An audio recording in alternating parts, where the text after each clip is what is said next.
Welcome into episode 203. Be sure you're following us on Twitter at Bailey J. Adams 22, at by CA Simmons, at Night Sports Now, and at Pegasus Podcast. Christian, how are you? College football hasn't really blown up this week, has it? Not To an extent, really. not Has yet. it? What are you referring to? Um, was there's a new the whole transfer thing. There was a ruling on that, wasn't there? It's That nothing players can new. It's transfer. Nothing nothing. new. That's what we're watching happen. It was so The a couple courts over the last few months had ruled basically shooting down all restrictions on transfer movement, which is why we're seeing things like guys hopping in the portal who just got here and fall and stuff like that. But there's no rule changes. The NCAA just formalized the things that the courts were making them do already, is basically what happened. yeah, that and the talk of a potential Group of Five playoff are the two things really that It that came up this week. UCF got out of the group of five at the right time because it turns out now that Oresco's retired, he was the only one holding them back from doing some very stupid things. And the new group of five thing is that the group of five wants to involve private equity and have them basically put up the money for the group of five to hold a playoff. Why, as a group of five team, you would ever want to play in a group of five playoff versus just go to the regular playoff now that for the first time ever this season, there's guaranteed access is beyond me. And there were some models that suggested that, oh, well, maybe it will be like the winner of this group of five playoff will then go to the main playoff. Why would you put yourself in a situation where you're going to make your players play 2 to 3 more tough games before going to play the team you actually want to beat? Why would you do that? That was like logically the model that made more sense just because it's like, okay, yeah, I mean, you have access to the playoff. Maybe this is the way to decide that, but it is just giving your Group of Five representative another barrier to Yeah. like get over. And I don't know why teams would sign on for that. It's So unusual for the group of five to create the barriers for themselves, but I guess this is some new trailblazing they're trying out. Just really, really dumb idea. And like I said, the Athletic wrote an article on it, CBS wrote an article on it, and they all made it abundantly clear that this idea has been floated out there for several years, and it was always Oresco who was like, guys, if you formalize that we are not on the same level as the power conference teams, that's going to be a problem. And now that he's retiring, and the new AAC commissioner went on the record was like, "Oh yeah, love it, private equity, let's get them involved." So it's all going to hell. UCF got out at the right time. If you're a USF fan right now, you're really like, yeah, I don't want to go to the 12-team playoff where I'll face number 5 Penn State or whoever. I'd rather play a tournament with the MAC champion and the Mountain West champion. I don't get that at all. I don't get it. It's nonsensical. and even in the other one, it's like, yeah, we want to have to we're already the best Group of Five by based off the regular season. We're going to get that. Like they would get the Group of Five playoff bid to the actual playoff, and instead they're like, oh no, like let's go earn it again and play it in this tournament. And And what happens then when they don't win? What happens when Memphis is 11-1 and has a really good team, but then they screw up and then somehow the playoff team is actually like 8-6 Troy or something? I'm sure the Power Five or the Power Four, or whatever the hell we're calling it now, loves this because it's going to help ensure that there's never actually an upset in the 12-team playoff. But we don't need to talk more about it because it doesn't impact UCF. It's just I still follow a lot of Group of Five stuff since for all of my life that's where UCF existed, and it's just what a dumb thing. yeah. So I mean, this podcast is again. I mean, we're in that kind of mode where April, May, and all the movement in the transfer portal is what kind of dominates the conversation. So we'll talk Yeah. some more portal stuff, and then we'll have a few questions from Mailbag to wrap things up. But we can start with the outgoings. A couple more entries into the portal from UCF is Jamark Morris, Jason Duclona, Xavier Carter, and Xavier Williams. I don't know if any like I guess Xavier Williams maybe was the most surprising one, just because I guess he had moved from quarterback to DB and I guess had looked pretty good in the spring at DB. I don't know if he maybe just wants to go play quarterback somewhere, if that's a I'll goal be of his or what. curious. But Yeah, I mean, I'll be curious what he's in the portal as. I mean, as far as what teams are interested in him. Because, yeah, I mean, some of the buzz out of spring was that, I mean, surprisingly, because you see this all the time where players switch positions just because they kind of fizzle out. It's not like he was doing fine there. I don't think he was going to like start or anything, obviously, but could have maybe contributed. So I don't know. Maybe he just wants to be a quarterback, which is understandable. yeah, and the other one's Xavier Carter, who just got here, but like we didn't hear much about him throughout the whole spring. Yeah, So I mean, we wondered about him for though that one in particular is the situation where I need to adjust to the new unlimited transfer rule because he's a guy who he was a former 4-star at LSU, then he ended up at UNLV. We talked about him at the time when they got him that he hadn't like done much at UNLV, which implied he mm-mm. probably wasn't going to do much here. It seemed like someone you just take because you never know, and he was a nice depth ad. But I realized that you can't even do depth ads in the portal anymore because if they realize after 3 months that it's not working out, they'll just leave, and that's exactly what happened. Yeah. So I mean, nothing groundbreaking this week like we had last week with Nakai. A few additions for UCF. Someone we talked about last week, Cedric Hawkins, the DB from Yep. Ohio State. He committed Very first. excited. Miami Edge defender Nigel Kelly, I believe how you say that. was the one who committed on Tuesday, I believe, and then Georgia State long snapper Jack Bernstein was the most recent one. I believe that was today. But I mean, I don't know much. I didn't know that UCF really had a need at long snapper. I thought they had the same. Did Gage King, did he only have 1 year? I'm pretty sure Gage King's gone. Yeah. Is he gone? I don't know. That's just I didn't think that was a need, but I guess it was. But no, the other ones obviously Hawkins and Kelly are, I think, guys that you have some hope that they'll contribute, whether it's on a rotational basis. I don't know they're going to come in and start right away, but it gives you depth that you didn't have before. By the way, let me just get ahead of something right now and say, when preparing for this podcast, Bailey and I realized that we are not entirely sure on how to pronounce most of the names we're going to be saying through the course of this podcast. So just be ready for that one. And which that's actually an age-old tradition of the Pegasus podcast. We were talking about Tommy Castellanos. We were talking about Dylan Rizek. It's tough. We learn eventually. So we apologize in advance for that. But yeah, I mean, I don't know as much about if Cedric Hawkins is going to contribute right away, because he's still a little younger, but I'm excited about him just for the Coco connection more than anything. Mm-hmm. But yeah, he's someone who you would hope. But Nigel Kelly, we're just going to call him Kelly for the rest of the podcast, guys. I'm super excited about him because he's someone where if you don't know the backstory, you might just see, oh, UCF got this guy who only played in a handful of games last year for Miami, whatever, who cares? He was a starter for them in 2022 and was a starter. He played in 5 games for Miami this year and starred in 3 of them. He got hurt and that kind of ended his season, but he performed well when he had played, and he was a guy that Miami liked. He was a guy that other important programs were really in on. I mean, I don't know if important programs is the right word. Other high-level programs were important programs. Strange phrasing. It was Missouri and Auburn were the 2 who were after him, which actually led to On3, one of their experts, tweeting that he was SEC bound with the eye emojis like an hour before he committed to UCF. So shout out to that one. But we've talked about before, it's my new guiding, I can't call it my new philosophy because it's been like a year, but my guiding philosophy is look at the other teams that are interested. So if you've got 2 SEC teams, one of them more of an SEC blue blood going after a guy, and UCF lands them, I'm going to consider that a win. So I think he's a guy that you can expect to play a ton, hopefully. Yeah, and I mean, we talked about this with one of the positions last week where we weren't sure really how much depth UCF had at edge, and I mean, now you have a guy who has started games and has started games in the ACC at Miami. Yep. I mean, that's one where it instantly raises the floor of that position for UCF, and like I think the ceiling too. I think that's like an exciting thing because we had seen, what was it? It wasn't last year, it was 2 years ago where we saw Josh Telescar and Tremont Morris-Brash just never leave the field. And that's like not a sustainable thing. Can't happen. So, and they were clearly on track for that again this year with different players, obviously. So like you said, that's super needed. I'm going to knock on wood before I say this, but we're early into the spring window here. I sent you a stat as of, this was a day ago now. I think it was nearly 500 players had entered the portal in the spring window and only 26 had committed anywhere. So we're still in the very early stages, but UCF, this has been so encouraging so far. They haven't lost anyone that I'm devastated to see them lose, not anything close to that. And so far, they've either added or seem well on their way to adding some really needed pieces. I'm excited by that it seems like it's moving in that direction. I mean, like you just said, Kelly, that was an obvious depth need that we were wondering what they're going to do there. And they didn't just add someone who you think of as, oh, well, he'll add some depth. They added someone who has the chance to play a lot. Yeah. And so, I mean, obviously like you said, we're very early into this. A lot of players have entered the portal. A lot are still undecided. We have, I mean, a long list of guys UCF is interested in, has had offers extended to, or have had on campus for a visit. I know, I'm kind of wondering, starting this list with Cal outside linebacker Miles Jernigan, I wonder if the Kelly commitment kind of negates that. I wonder if I don't know if they get both of them. But I mean, Jernigan did visit, I believe it was this week. Yeah. I do wonder about that, though. Looks like K-State and Louisville are the other ones in on him, who I would probably cover your UCF fans would. Those programs are probably similar, right? As far as stature and everything. Is that fair to say? K-State and Louisville? K-State, Louisville, UCF. I don't know. Maybe national people think UCF's a little lower.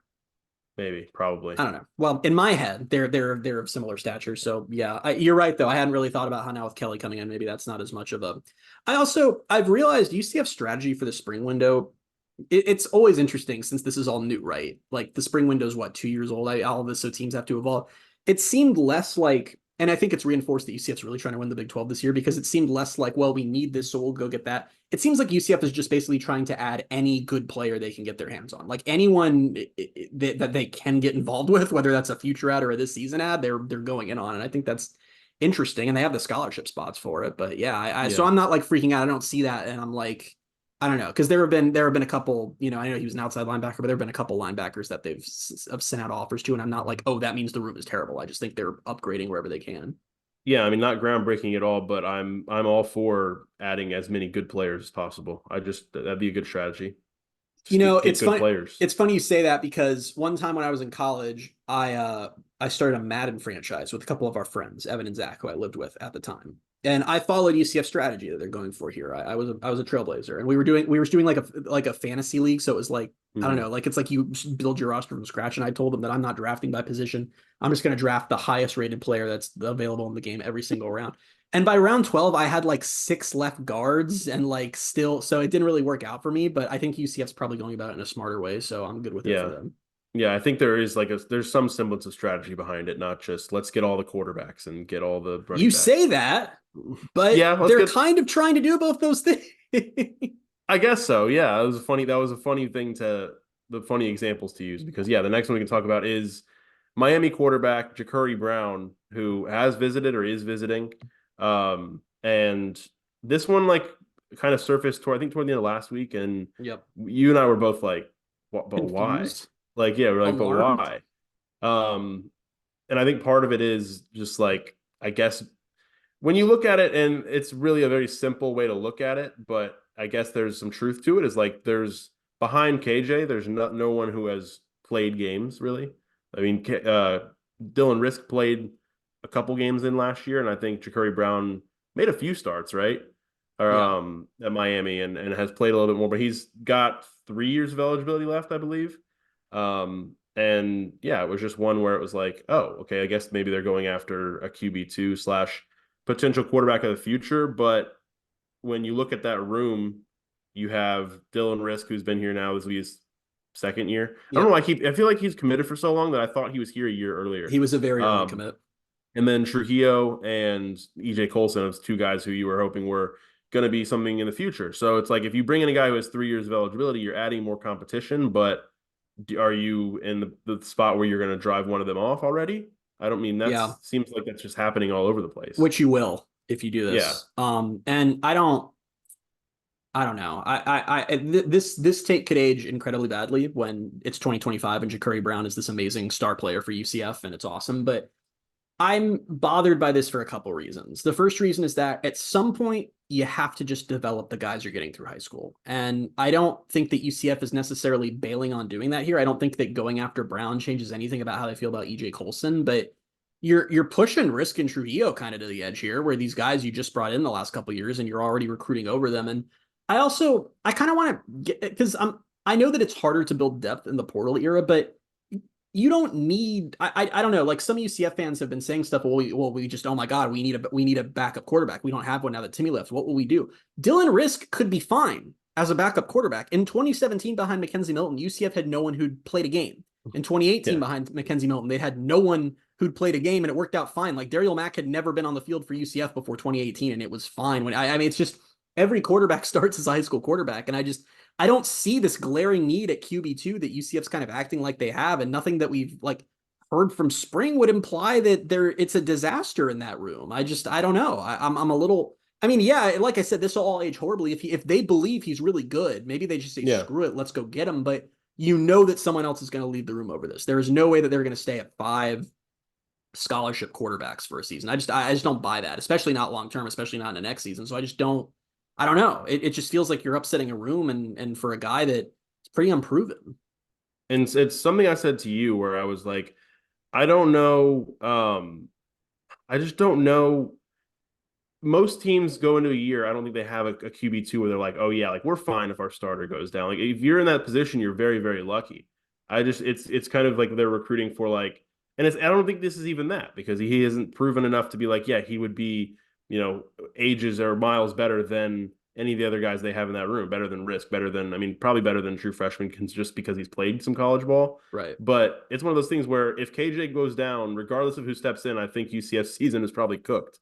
Yeah. So that's what most teams feel, I think, other than like obviously the blue bloods who have 4 stars, 5 stars, and waiting just to ready to step in. But It's an interesting one. And from his vantage point, I kind of want to get to a question we got from our friend Wild Bill we'll jump ahead to, I guess this isn't really a mailbag question, but this is a question he asked about Brown. He said, why would he come to UCF where he would presumably be QB2 for the 2024 season and maybe QB1 in 2025? What am I missing? And I mean, it's a fair question. I think it's one of those things where I don't think it's not a slam dunk. It's not like he's already committed or anything. He might just be looking at his options, and if his options are, yeah, maybe he'll have a chance to start somewhere else this year, but he doesn't like that place as much as a place where he's fine waiting around and developing, then that's fine. There's also a fact that, I mean, when Gus was at Auburn, he was recruiting this kid, and there was an interview that he did with I think it was a Miami podcast a couple months ago, where he had said Auburn was one of his finalists, and then they fired Gus. And he was like, I didn't like him and Brian. I guess he didn't really vibe with Brian Harsin because who did?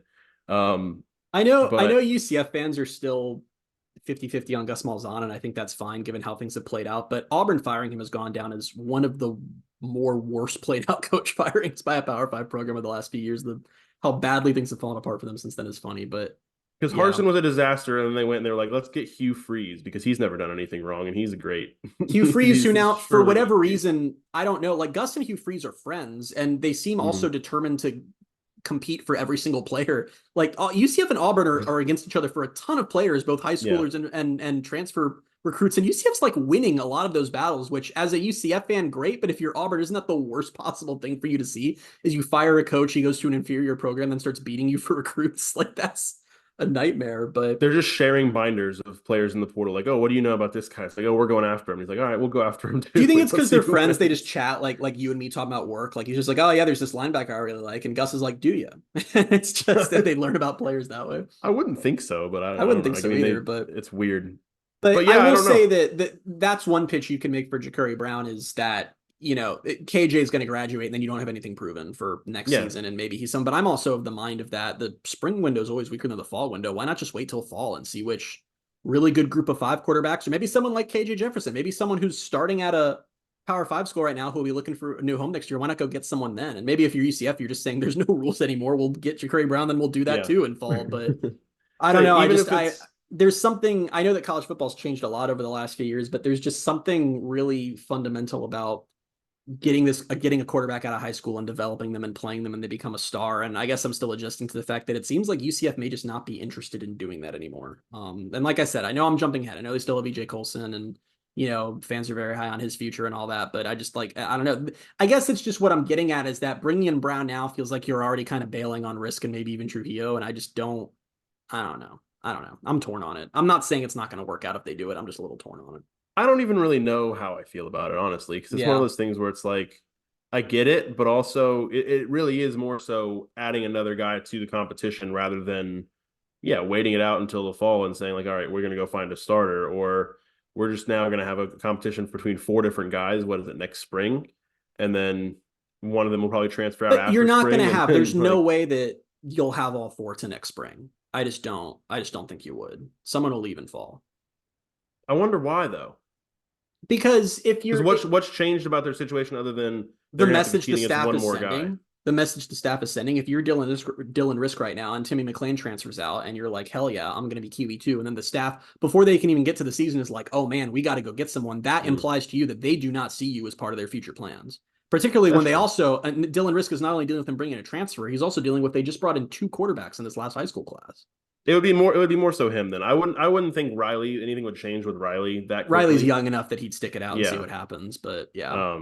But yeah, I guess it's possible. But which I think it goes back to all along. I think even when they were recruiting him, we were like, Dylan doesn't seem like a Gus type of quarterback. No. And it's weird that he recruited him and like was one of his earlier recruits and has stuck, this long and, looked like he was going to be QB2. And if they get Brown, then probably not. But it's like one of those things where it's like, has he reached his ceiling under Gus as a guy who's not his style of quarterback? Because it was just always a weird match all along. But I was kind of looking forward to seeing whether he'd actually get the chance to be, someone who kind of breaks the mold a little bit.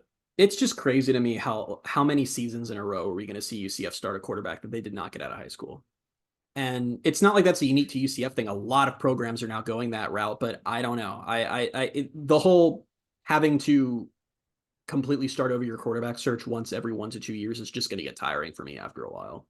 It's just scary too, because you Yeah. don't always hit on. You're not going to hit on even to like the extent that John Rice Plumlee was a hit. Like they didn't really win anything like they didn't win anything notable. They didn't win a conference championship or anything. But like I'd say for the most part, he was generally a hit. I agree with that. And it could have been a lot worse. It could have been a lot worse. Could have been a disaster where they just didn't have a quarterback. And you need to have a guy who started for 2 years, without a few injuries here and there, but was your starter, then like that's what you're looking for. And then if you can raise that level here this year with KJ for 1 year, then great. But there's no guarantee that if you're going to go out and try to find a transfer quarterback next year, that he's going to even be worth it. And then you're fine. You don't have a quarterback. And I hope fans understand how unusual the KJ situation was. It is not often that UCF is going to be able to find a quarterback in the portal who is that level of proven, who has started and succeeded at the highest level of the sport over multiple seasons. Because A, not a lot of those guys transfer, and B, the ones that do have a high asking price. And this was kind of a stars aligned situation where obviously Gus was able to pitch KJ on, look what I've done with quarterbacks of your exact mold and your exact skill set, and I can do that for you, and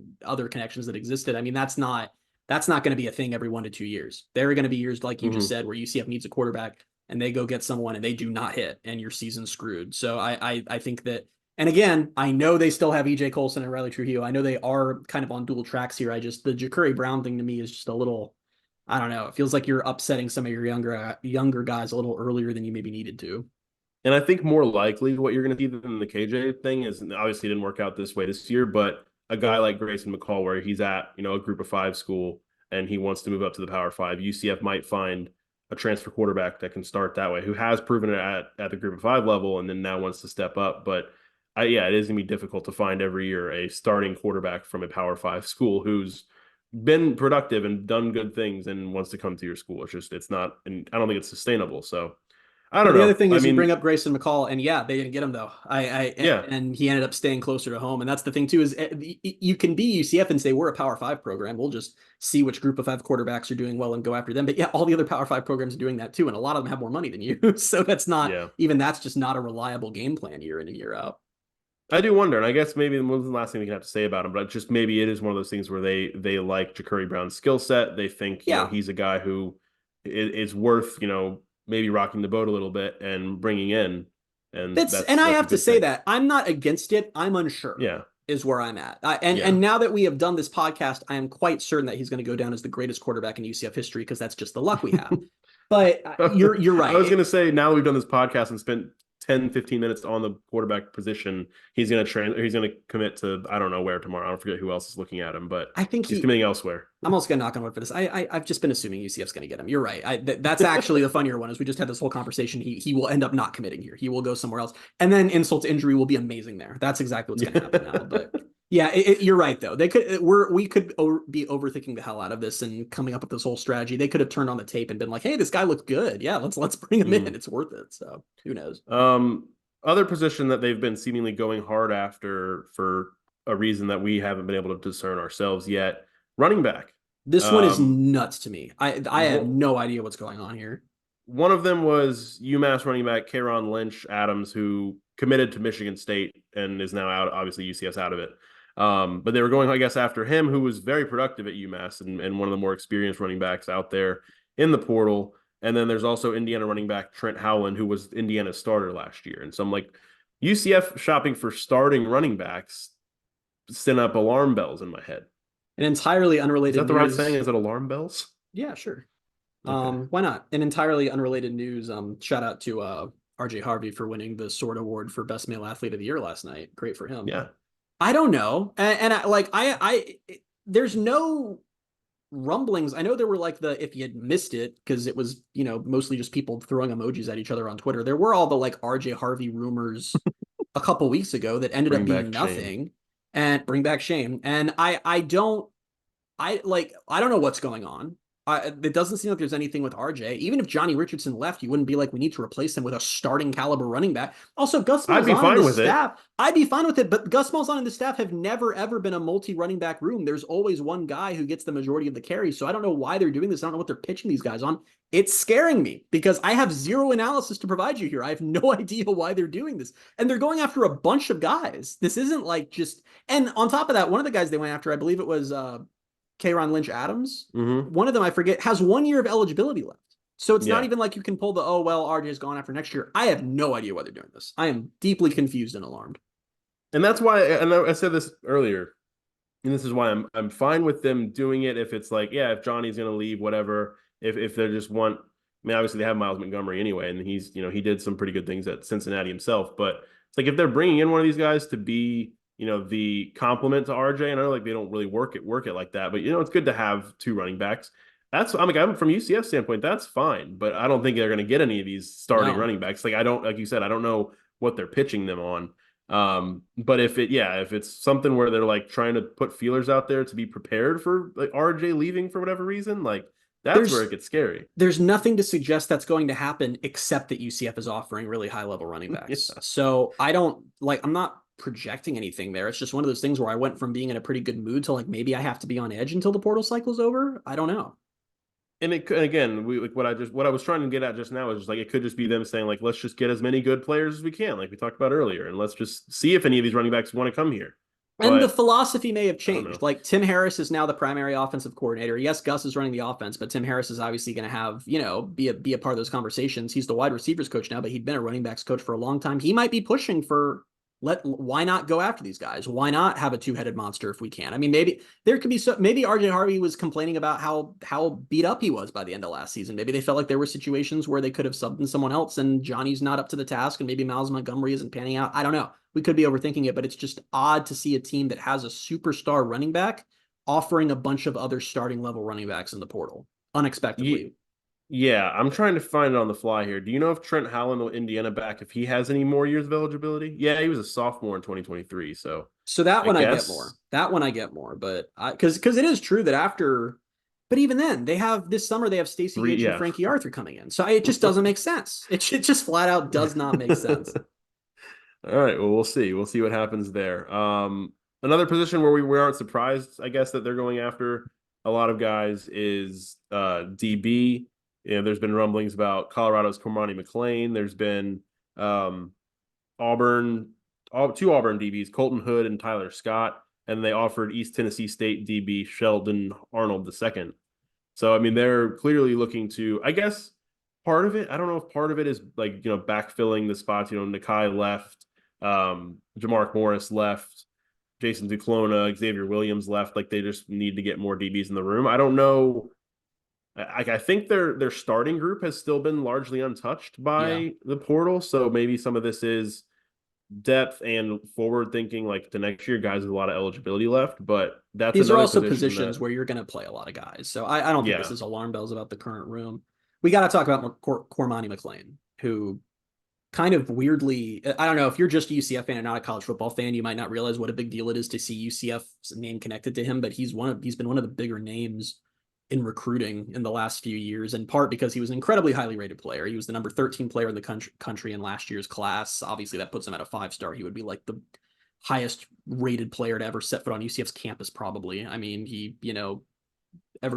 coming out of high school, it was the idea is that he's a clear first-round NFL draft pick, like that level. And he mm-hmm. became such a huge name on top of that because he went to Colorado. He was the big, oh my God, Deion's doing it. Stars are coming to play for him, whatever. But I don't know how I feel about UCF going after him. And you might be saying, Christian, everything you said was just so good. Why would you not want UCF to land this player?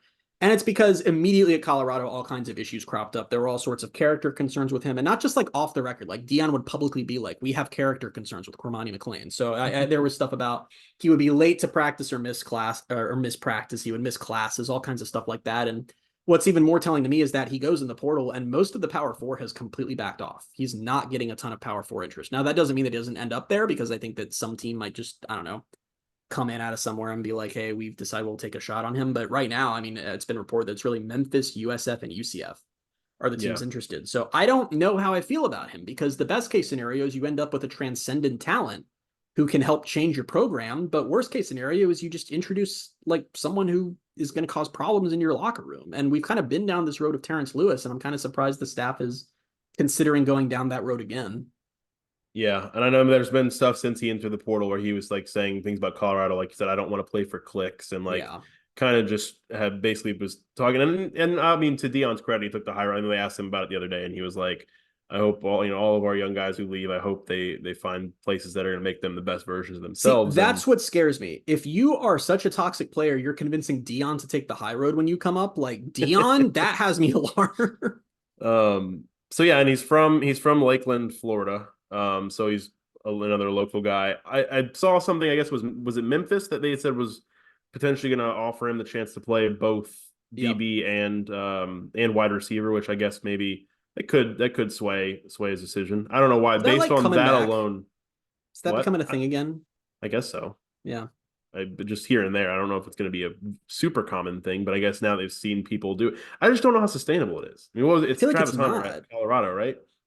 Like he was on the field for the games that he was doing both. He's on the field for over 100 snaps. Like it's just difficult to do at a high level on both sides, and that's what makes it so much more impressive when guys can do that. But that's why I don't think it's going to be super common. But yeah, I don't know. This is not one that I don't know. For some reason, that maybe it's just based on absolutely nothing. I think that Memphis offer of like you can play both is going to be he's going to end up at Memphis because of that. I don't think so. But I don't I know. don't think so. I will tell you that from the moment he entered the portal, all the buzz has been about USF. Hmm. And that's really perhaps the only factor that I'm considering and why I would maybe want UCF to land him, just because it would be so funny. Like USF fans have been convinced since he got in Yeah. the portal that he was going there. So it would be funny if he then out of nowhere ends up at UCF. But I don't know. I just don't think it's worth the trouble and worth the risk. You're introducing kind of a media circus into your locker room for a guy that, let's be real, probably isn't going to pan out. I mean, how often do we see this exact story of incredibly highly rated player who, when he's a senior in high school, he's going to conquer the world, and he gets to college and he doesn't have the right mindset, he doesn't have the right mentality, and it doesn't work out. I don't know. Yeah. I'm not sold on that one. And then like right, I mean, so that's been going on for a few more days in this. This is more recent development with Auburn DBs Colton Hood and Tyler Scott. I mean, obviously Auburn, it's just you keep seeing this streamline of guys coming from Auburn to UCF. We saw it with Kobe Hudson, saw it with Lee Hunter.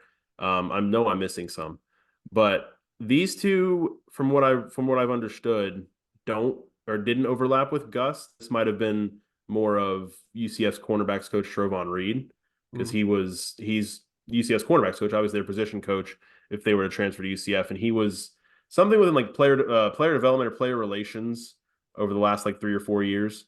So maybe that's a bit more of that one and that connection because I mean obviously he would have a relationship with them. I the part about the portal that always gets me is like somebody enters it's a DB and I always have to look up if it's a safety or a corner and I I know. don't know. I haven't done it for them, so it's like I just I went on a don't even rant know about how to this a couple say. podcasts ago. I get so frustrated by it.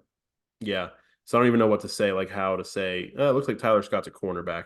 So yeah, I just have to do this on the fly. Yeah. But It's always like, oh yeah, um so and so's defensive lineman has entered the portal. I'm like, okay. yeah, like are they a tackle? Are they I think both of them are cornerbacks from what I've gathered on Auburn's website. So maybe that's helpful, maybe it's not.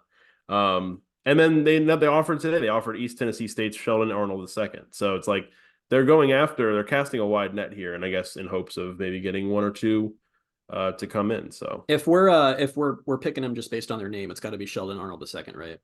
yeah, that sounds like an NFL player. Yeah, I'm just imagining an announcer screaming that after he, picks off a pass. I just think there's something there. I don't know. Also, as you know, I've ever since Bryson Armstrong proved me wrong. I love the FCS guys. Get more FCS Yeah, guys. yeah. And the last name we've talked about here is USC offensive lineman Jason Zandamela, I think is how you say that. Probably. Who's on a visit to UCF. Interior offensive lineman. I believe you said it was a center. Highly Yeah. rated recruit from last year. Yeah, And this one's interesting. yeah, I mean, well, you know more about him than I do, so I'll let you talk about it. Yeah, so he was just a freshman in this past class. He's a class of 2024 player. And a very, very highly rated one at that. He was an interior offensive lineman. I think a lot of folks projected him as a center into college. He was one of the stars of USC's class. I mean, he was the number one interior offensive lineman in the 2024 class, number 125 player overall. Obviously, if he ended up at UCF, that would be one of the highest rated players ever to end up at UCF. And this isn't a situation where, it didn't work out. It didn't work out and he's transferring. He didn't have the talent. He is fresh out of high school. He just didn't like USC apparently Well, I and was mean, ready to move yeah. on pretty quickly. So But he's originally from Africa, and then I guess he played his college or his high school ball in Clearwater, Florida. So I guess it can be difficult to yeah, move from Florida to USC out in California. So yeah, I don't think it's one of those things where it's like, oh, he's just one of those highly rated guys who didn't pan out. It's just no, he probably wants to come back closer Yeah, to home.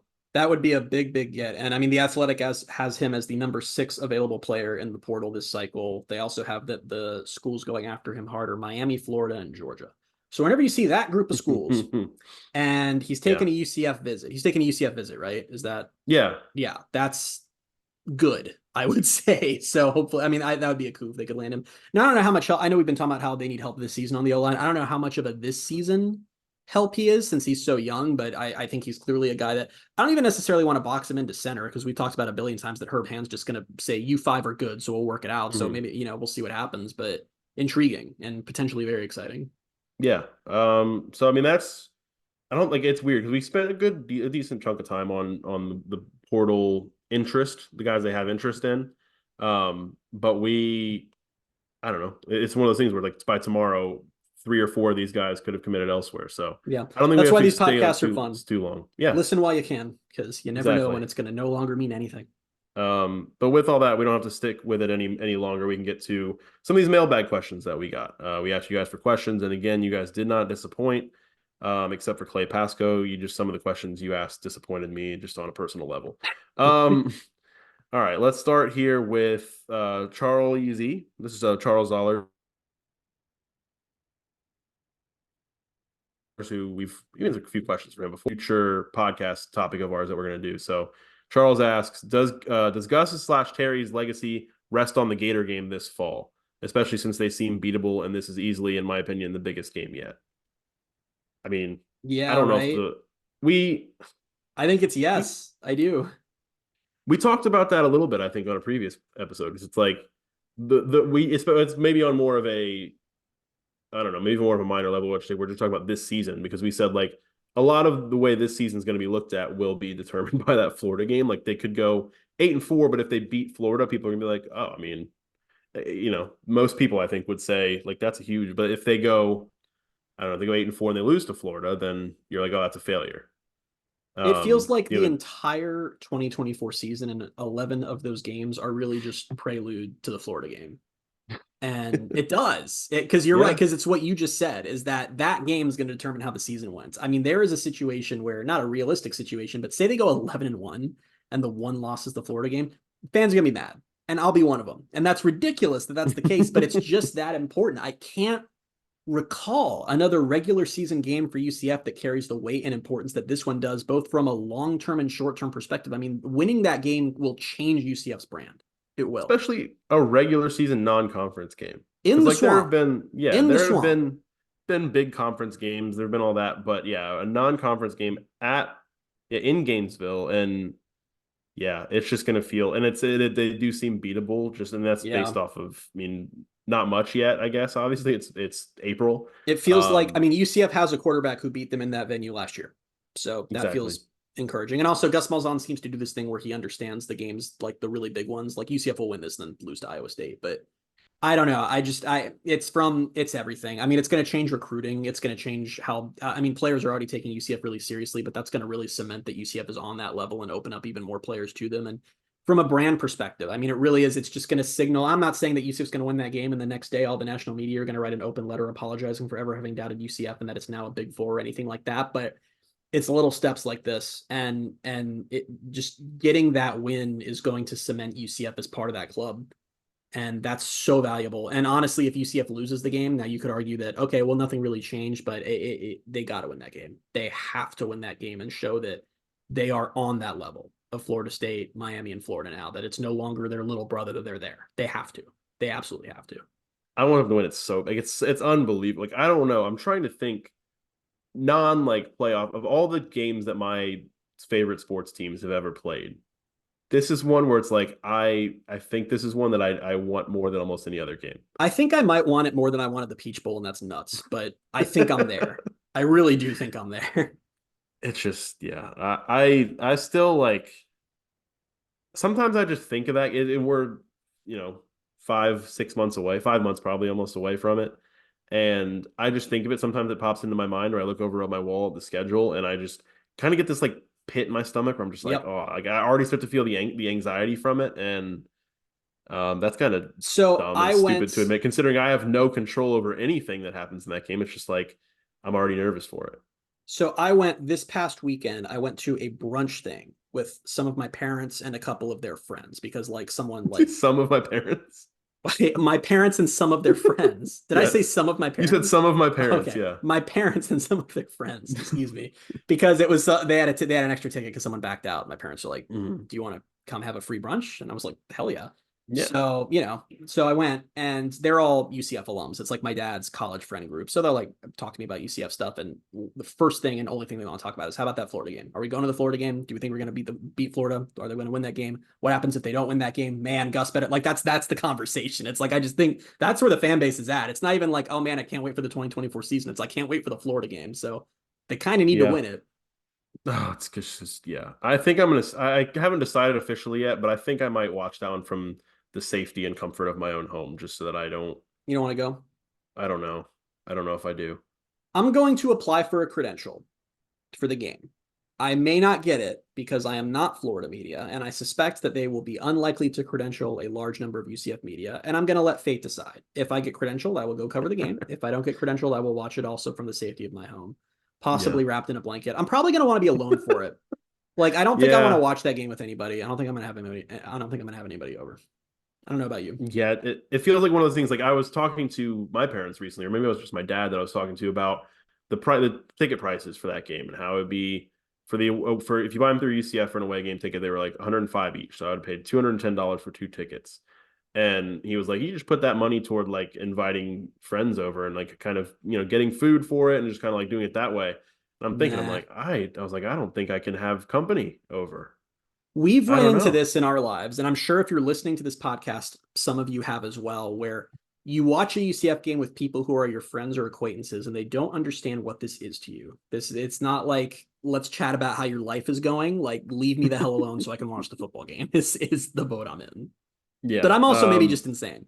So No, I mean, there's I know. that I mean, too. I will readily admit that I'm insane. I know the one person I think who understands that is my girlfriend. So, I mean, I'll probably just leave it up to her whether she wants to be around me that day. But I will also, I don't think I need to warn her, but I think she'll just kind of know that that game, especially, I might not be the You'll most probably need to fun let her person to be know that around. this one in particular is like it's a different gear. Yeah, and it's like one of those things where I probably wouldn't even do that. I was gonna say if UCF was up by like 30 at halftime, I'd be like, "Hey, you want to come over and watch No. the second half?" But no, I, you can't mess with that. one So year after they blew a 35-7 lead, you're going to be like, come on yeah, over. They're up 30 games over. yeah, because then that would be the thing where it's like they blow it, and then it's the biggest meltdown I've ever had. It's I just don't even yeah, want to, I'd feel sick even thinking about it. yeah. All right, next questions from this is one of the like five or six that Clay sent in to us. It was the scenario: ACC collapses, which is possible. Clemson and FSU are unavailable. If you could choose four teams from the ACC to bring into the Big 12, who and why? I'm adding a caveat. Um, Yeah, if Clemson and Florida State are unavailable, then North Carolina and Virginia are also I unavailable figured that was the caveat that you were gonna add. because those are the other two that everyone knows the Big Ten and SEC will add in that situation. So we're eliminating those Yeah. two as well for the sake of this. Yeah. I should have prepared for this. Oh, Miami do is you want one me of to go them. first? Yeah, Okay, go we're ahead. just doing this on I the know spot. Miami's one, but Yeah, yeah, I remembered now that I had to get an answer to this. But Miami's one of them. I went Miami and then I went Louisville Hmm. because I think Louisville's one of the better brands that's still there. I went Duke because Duke in the Big 12 for basketball would be fun and also gets you into North Carolina, which is fun. And then I went NC State. I think Duke NC State in the Big Oh, 12 would be fun. I think they're also NC State's one of those programs that I feel like everyone forgets about. They're pretty freaking good and they have a pretty at large fan everything. base. Yeah. So I think that they would Yeah. be a super valuable addition. The ones I left out, the obvious ones are like I thought about like Pitt or maybe Virginia Tech, but Virginia Tech was the Virginia Tech one is fading, man. I mean, they have they just are, but I don't want them to. I don't know. That would be a fun, and it's based solely on Enter Sandman, just the atmosphere that I think of. I'm like, that Jesus. would be a fun atmosphere to add to the Big 12, but You didn't consider I don't Cal or know. Stanford? Didn't even think about that is gonna be one of the weirder things that we're gonna have to adjust to this fall is I did not even consider that they were in the ACC. SMU, SMU either. I mean, I don't know. yeah, have a more Texas focused conference. I'm sure TCU would be thrilled to invite SMU to the Big Yeah.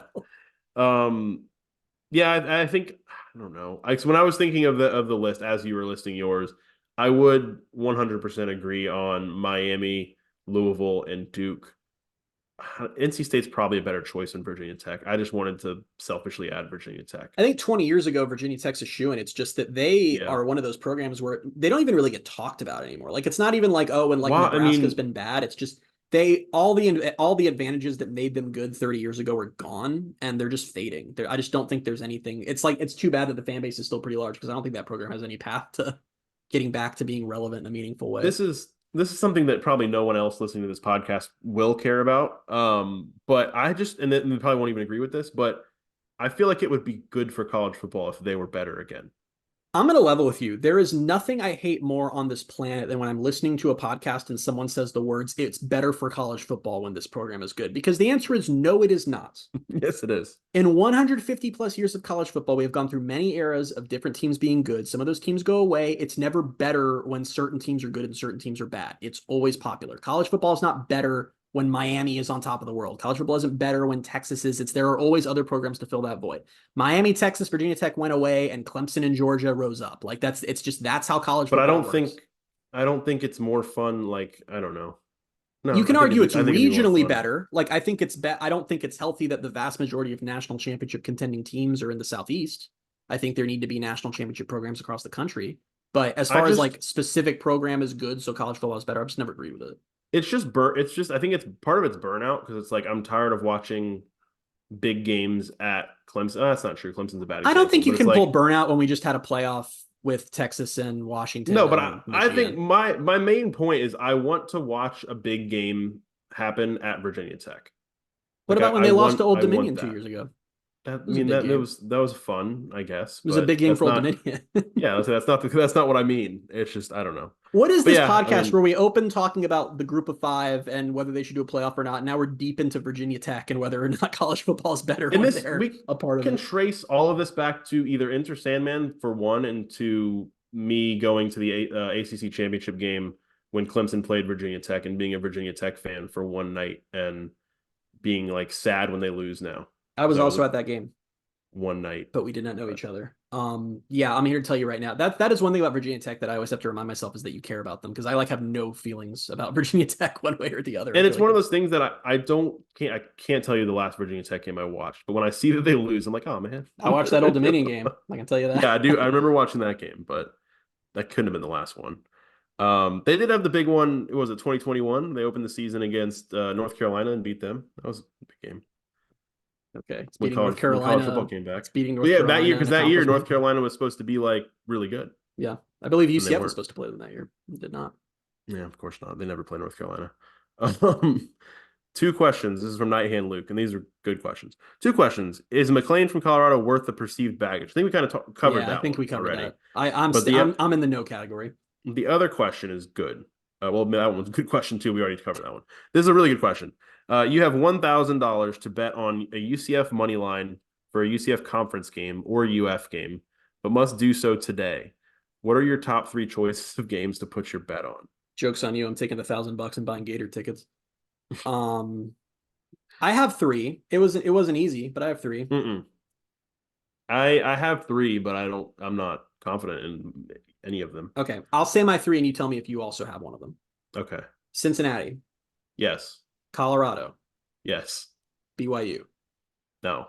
Oh, I said TCU. I was going to say TCU, which we were kind so of feels close. dumb. I picked all home games just because I felt I don't want to risk $1,000 on a road game. Yeah. I picked Cincinnati, Colorado, and BYU because those are the 3 teams on the schedule that are all in building or rebuilding modes right now. So I just figured, what the hell? But the thing that sucks about this conference, as we've talked about a billion times, is there just aren't games that I can pencil in right now as wins. There are literally none of them outside of Sam Houston, New Hampshire, which I kind of hate.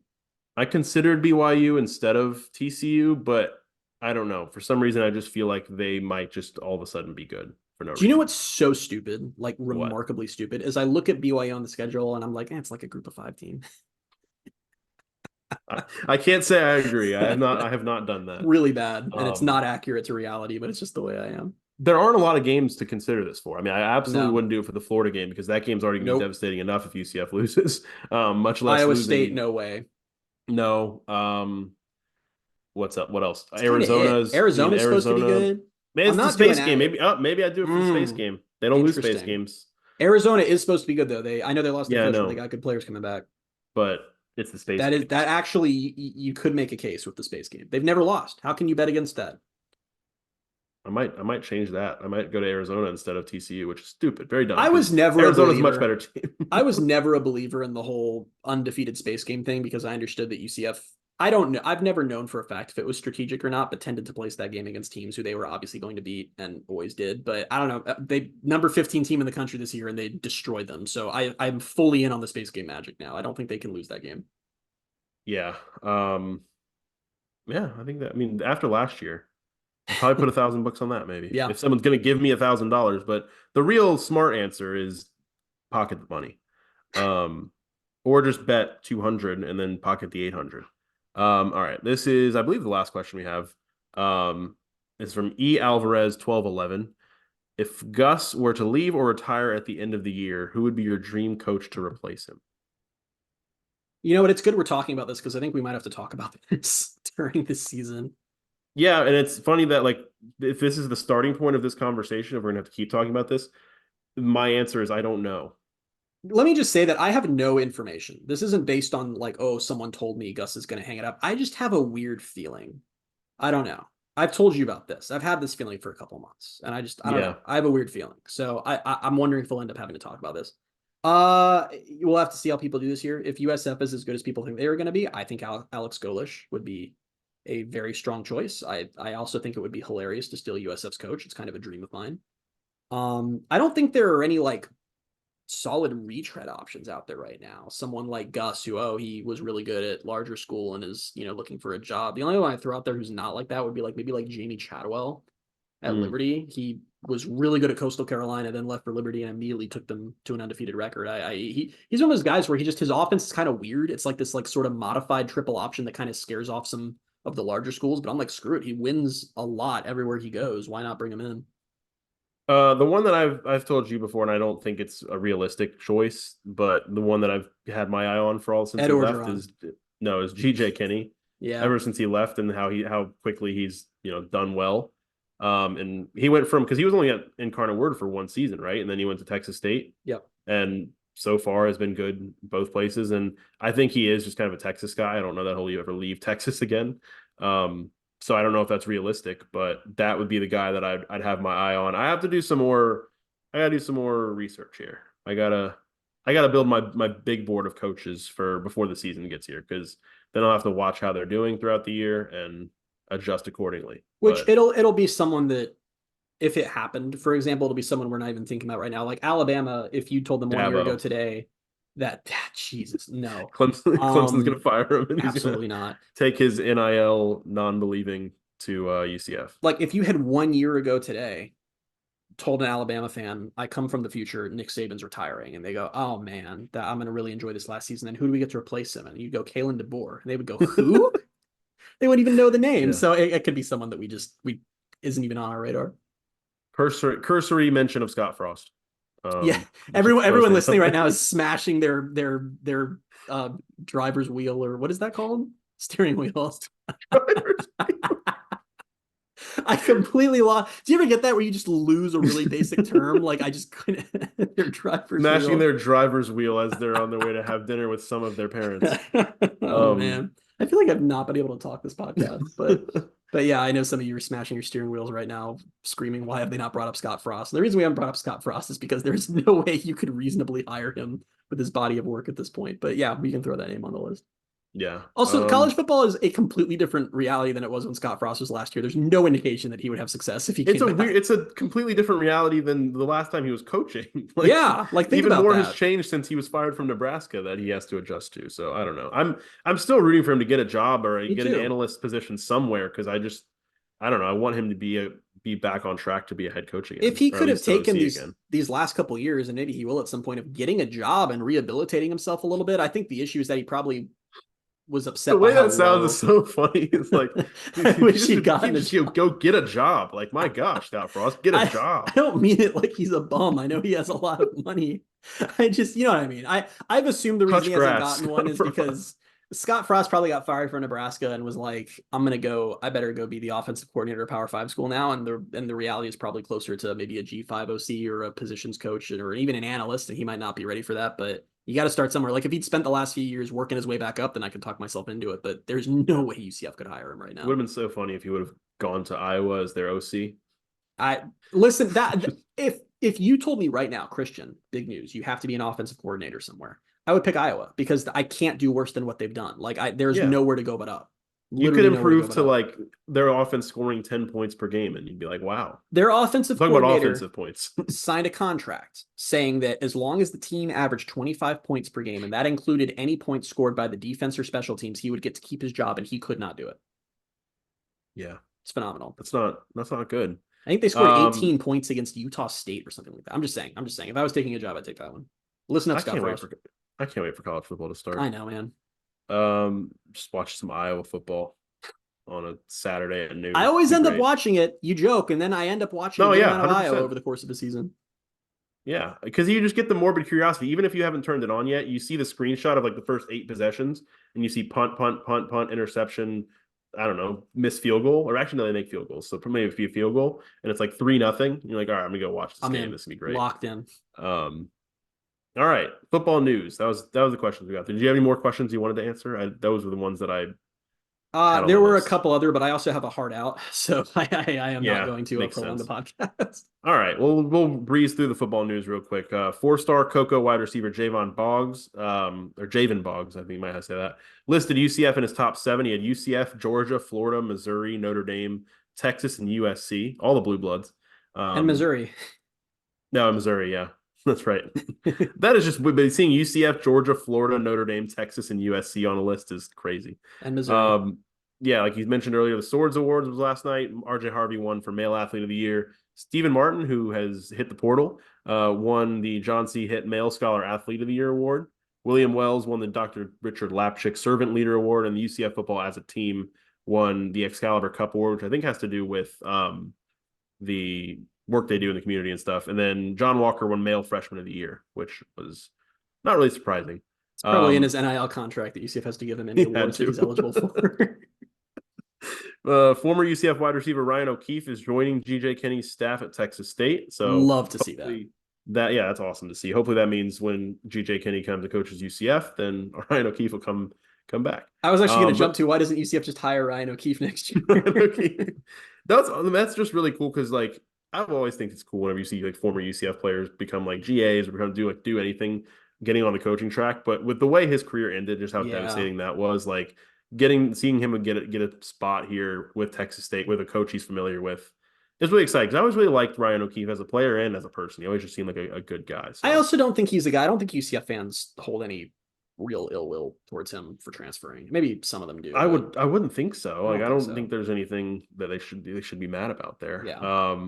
Last piece here, something just from the NFL mock draft database that I was perusing. Javon Baker is projected as a 3rd rounder as a consensus, and the consensus big board or consensus mock drafts have him going 62nd overall to the Baltimore Ravens. This past month or so, the team he's been most frequently mocked to are the New England Patriots. Selfishly, I'm hoping he ends up in Tampa, but we'll see. We'll find out on probably Friday. I think 3rd round could be where you see him go. Maybe 4th round until early Saturday is another possibility, but I'm excited to see where he goes. I guess that was the point where I was supposed to say something. Yeah, I thought you were going to say something, but I'll just move on to game of the week. I was pulling up tweet of the week. Sorry. Okay, moving on to game of the week. UCF softball, tough weekend. They got swept by Baylor, but they are 26-18, 10-11 in the Big 12. Still pretty they got swept by Baylor, who's right behind them in the conference standings, and they're still 2 games ahead of Baylor. But that they kind also of just gives beat them... They also just beat Bethune-Cookman a couple minutes ago, so they got that going for them. That's good. So they're 27-18, 10-11 in the Big 12. They host number 2 Oklahoma, who's obviously the powerhouse of college softball. Number 2 right now, they're 42-4, 18-3 in the Big 12. That's just insane. Friday at 6, Saturday at 2, Sunday at 11 a.m. It's going to be, I know that that series I'm pretty sure sold out like before the season started, and it's going to be a crazy weekend. If they can just get one. Oh, it would be huge. Huge. Because I think it was a weekend, a few weeks ago, they lost the series to Texas, who's number one right now, and then the next weekend, I think they lost one of the games to BYU. So Yeah. if you can just get one of those games off them, that'd be great. But Oklahoma's 42-4, and that's considered a bad year for them. It's been a big talking point. It's yeah, hilarious. Like they're actually and very upset. most years right now they'd be 45-1 maybe. So Correct. yeah, let's get to tweet of the week. Tweet of the week. Tweet of the week this week goes to Joel at Joel Like Sports. I think this is actually the most offended I've ever been by Oh, something anyone has tweeted at me.